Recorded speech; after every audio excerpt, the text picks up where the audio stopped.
Today, we are once again talking about shield bidding and market manipulation that is going on within the sports card hobby. We spoke about this a week ago, I want to say, where a certain individual on social media was caught bidding on one of their own cards. And what sort of happened in the following days is a lot of craziness that I want to unpack for you all today. So, like I said, I spoke about this 9 or 10 days ago, whenever it was, and I thought things were done. But what has happened since recording those videos, since this person was caught bidding on their own card, has been an absolutely ridiculous interview with Dr. James Beckett, where James Beckett himself talked about defensive shield bidding and offensive shield bidding, which confused a lot of people. You then had people react to that video and have since deleted those videos. And when asked for why they deleted their videos, they said they had a third party reach out to them, aka lawyers or a law firm, basically highlighting that they've said things that were defamatory or they've misquoted things and they could be sued. So they've gone ahead and deleted those videos because they don't want to get sued over a YouTube video.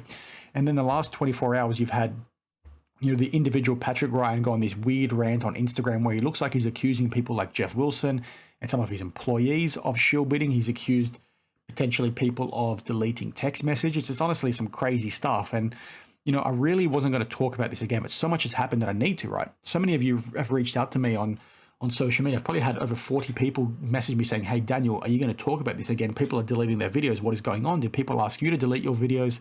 Can you give us some insight? Because people obviously want to come to me for my opinion because I like to call out this kind of stuff. Now, quickly, I'll set the record straight. Nobody reached out to me and said I needed to delete a video, even if they did.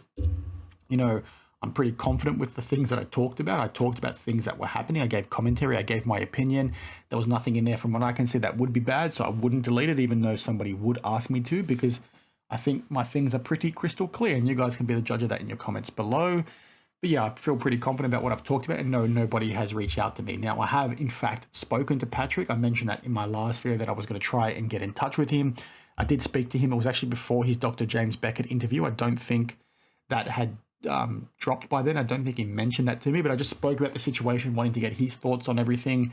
And fundamentally, it's pretty clear what he would have said to me. I'm not going to disclose the things in detail, but it's pretty crystal clear. I shared the things that I shared again in my video, and that's where things sort of landed. What happened in the following days, obviously, is that James Beckett interview dropped, and like many others, I was shocked to sort of see some of the things that were talked about there. In particular, Dr. James Beckett talking about there's a difference between defensive shield bidding and offensive shield bidding. And that's sort of what you're going to see here around 5:35 within part one of the interview. You guys are going to have to watch this whole thing for yourself. I'm not going to, misquote things here, but I'm going to play this little snip for you and then share my opinion based on what we listen to. And then we'll sort of go from there. For me, because I did make a mistake. I did something wrong. What was also hard for me is I had no sense of guilt because I know my intentions. Shield bidding is actually defined by intent.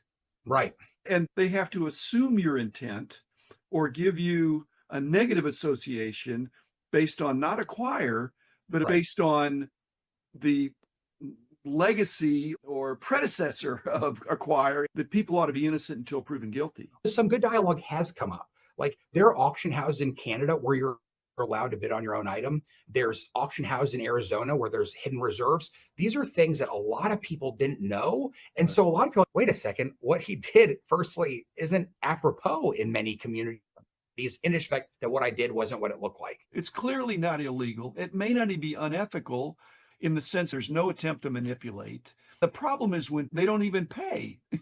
They'll bid it up. If they win, they don't pay.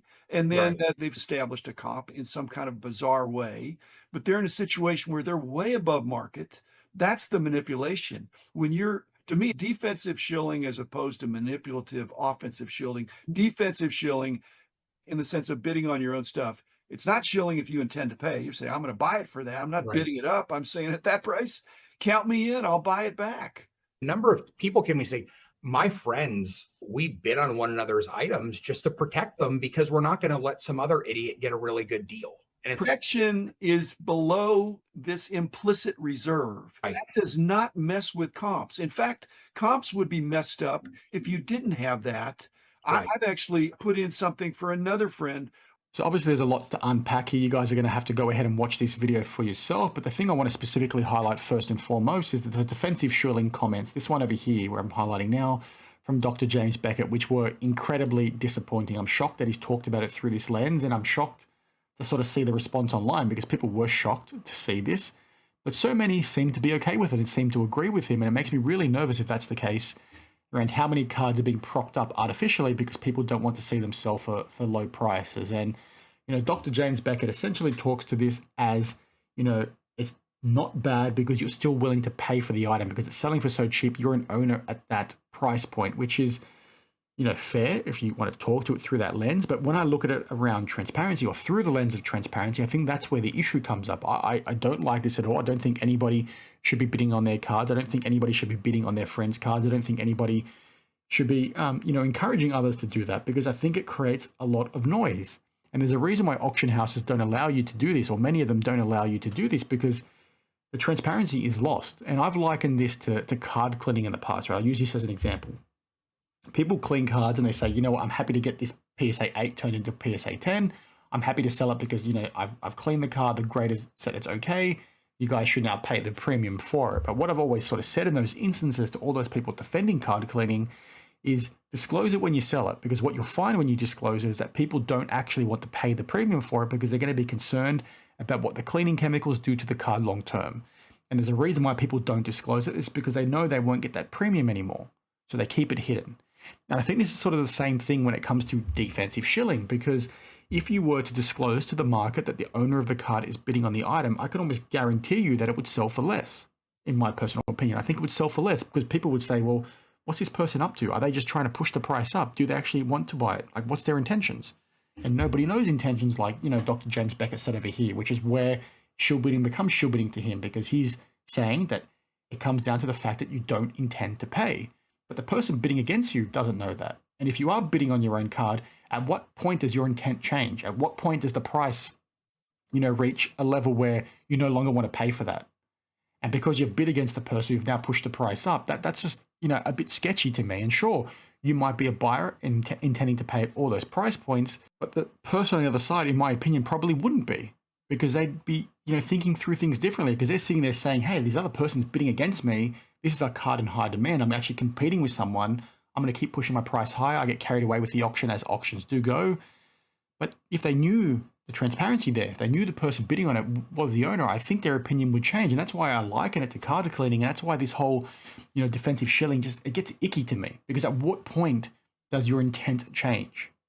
And you can't really prove that. Only the person bidding truly knows that. And that's why so many auction houses don't allow this to happen. So it's weird to me that this seems to be the norm, and Dr. James Beckett, deeming it to sort of be okay. He gave some examples in this, which is why you need to watch it for yourself, where he's not done that because he doesn't feel comfortable doing it. So please watch the whole thing. But, others have come out and sort of said the same thing. And it's just weird to me. There's so much commentary on social media. It's like, no, that's market manipulation, because had you not bid on it, right, somebody would have won that for a lot cheaper. So it just gets weird. Just don't bid on your own cards. And I think that's the focus, right? I don't know where this narrative is going around defensive and offensive and things being okay. Just don't bid on your own cards. There's a reason why eBay don't allow it. There's a reason why Fanatics Collect took this auction down. Just don't do it. Don't try and justify it. And I sort of want to get your guys' opinions on that down below, because so much has been lost on this. That's the focus. Don't bid on your own cards. And sort of Patrick's credit, he's come out and said that in the last 24 hours. He's actually said that a few times since this whole news dropped. I think this interview with Dr. James Beckett was particularly awkward, because I don't think he intended for these kinds of things to sort of come up and for it to go this way. But I would really like to see Beckett's response to this actually in a follow-up conversation, to sort of see if he meant things to come across the way that he did, because I think this landed incredibly poorly. And it's not just me, and it's not just people that have been asked to have their videos taken down, because look at this commentary. So many people are basically saying, like, what the heck is going on here? There's mental gymnastics. They talk about defensive shilling is just shilling. If you want to defend the comms, then list it as a buy it now, which I completely agree with. If you want to protect the price, you list it with a reserve. But guess what? People don't list things with a reserve because it won't get bids as often as a non-reserved auction does. This stuff is all known, and that's why people don't put reserves on their auctions. And that's why buy it nows often get listed on eBay for so long, and why so many auctions sell for more than buy it nows, because people will just get carried away with the auction. They want to bid. They don't want to go for that buy it now. So like I said, you can read this commentary here. There are so many people laughing at the situation. You've got Sports Card Radio over here. You've got like all these people basically interpreting this as being hobby corruption and the like. It hasn't landed well at all. And we're not in the minority for sort of landing in that position. So, let me know your thoughts down below. But this whole mental gymnastics, it doesn't make sense to me. Maybe he didn't mean it the way it came across, but I think it's hard to argue against that. And again, that's in my opinion. Watch it for yourself, but it is what it is. Now, in terms of some other areas where people went bananas, I think it relates to this sentence over here where Patrick essentially says, number of people came, say my friends, we bid on one another's items just to protect them because we're not going to let some other idiot get a really good deal. Now, I think when people first spoke about this, they said, Patrick said me and my friends bid on one another items. Now, obviously that's a sort of easy thing to interpret. I'll play it again for you guys now to make up your own mind. I think he was sort of saying multiple sentences there at once where he said people reached out to him to tell him they did that. I don't think that was him saying that. You guys can obviously make up your own mind in that particular instance. I'll play it again for you now and then share my thoughts in a second. Number of people can we say, my friends, we bid on one another's items just to protect them because we're not going to let some other idiot get a really good deal. And protection is below this impact. Number of people can we say, my friends, we bid on one another's items just to protect them because we're not going to let some other idiot get a really good deal. And so again, watch this for yourself. I interpret it the way it sounded like there when it was slowed down, but you guys obviously take it how you want. I don't think that was Patrick saying he did it, but people think that is what he is saying. You guys listen to it for yourself and go from there. But to sort of have people reach out to him and say that, at least that's how I interpret it, is crazy to me. Now, the reason why this has some credence is because there was literally 2 individuals on Instagram that I need to double check now whether or not they've deleted those messages. They told me that there's an auction house in Canada that allows them to do that, and they go ahead and bid on each other's items to sort of push the prices up.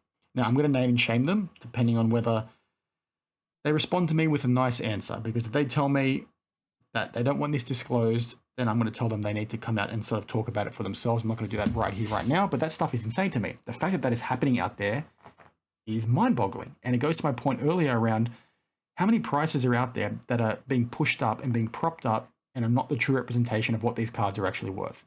And how many cards out there are commanding ridiculous prices when they're not worth jack shit. When you've got people talking about defensive shilling, it's like how much price protection is actually out there. It's insane to me.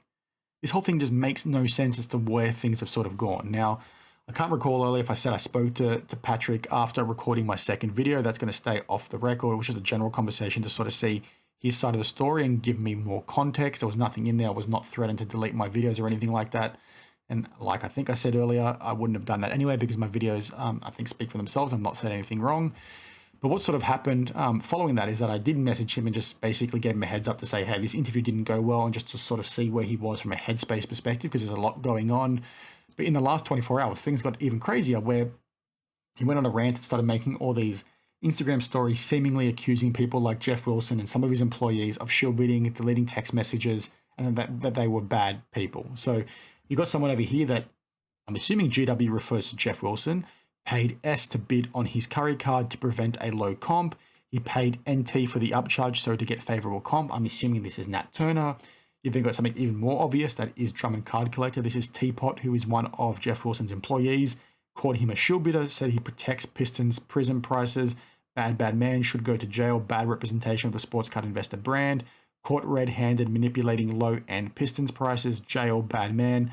I will not forgive you, so pompous, I will die with this grievance. You've then had, other things pop off. I think this is a post here from Sports Card Radio where they're basically implying that this is the curry card that he paid the upcharge for to get a favorable comp. But one of those things, like I said, that is just insane. You've had so many other things come up here where they've got other stories here looking like they're referring to Teapot. You've got Sports Card Radio coming out and doing a live stream on this. It's just sort of weird to me what's happened in the last, 24 hours now. Jeff Wilson responded and said he's sorry to disappoint us, but absolutely no truth to this at all. I'm as mystified as you are about his post, which he has now deleted. If GW is truly me and he has any evidence, he'd love to see it. He then Auburn35 responded and said, have you had any communication with Patrick since you commented on his shill bidding discussion with Dr. Beckett? Yes, he said some of his statements, were taken out of context or misquoted. We stand by our comments. I just think it's sort of crazy what sort of happened, and he hasn't done himself any favors, but like to this point, the fact that he's apparently got receipts of these people, maybe this is a joke, maybe he's just trying to pressure people, is insane, because what does it actually mean for the things that are out there? Now, fundamentally, I don't know what else to say. I think it's pretty clear. Shill bidding is bad. Don't bid on it. defensive shield bidding is bad. It's market manipulation for the reasons, in my personal opinion, that I mentioned earlier. I don't think you should do it, and there's a reason why auction houses mostly prevent you from being able to do that. I think the transparency confuses a lot of people, or the lack of it makes people think that things are okay. I don't think people would be bidding if they knew they were bidding against the owner, and it's just too dirty. It's too... I just don't like the ethics of it. I think things need to be kept at arm's length, and I don't think that can happen when you're talking about defensive shield bidding. I think it's one of those things that you just want to completely stay away from and not do. So obviously make up your own mind, share your thoughts down in the comments below. Tune into this Sports Card Radio live stream. I'll be at work, so I won't be able to see it. You guys can fill me in afterwards, or I'll watch it myself afterwards. But yeah, that's my 2 cents. I don't really want to talk about this again because I think it's pretty crystal clear, and I think the story is done now. But, you know, I hope Patrick's doing okay. I know some of you guys won't like that, but his stories in the last 24 hours seem like somebody was basically having a nervous breakdown. And I've reached out to him, like I said earlier, just to check in that he was doing okay. And you guys might say I'm a bad person for doing that, or I'm an idiot for doing that. But at the end of the day, I'm human. I don't want to see people go through things, even if they've done, you know, some shady things, or, you know, done some really, really bad things. I'm only human, and I just want to make sure everybody's okay. So again, hate me on that, but it is what it is. So yeah, thanks for watching, guys. I don't think I forgot to mention anything I wanted to talk about today. Yeah, I'll catch you in the next one. Cheers.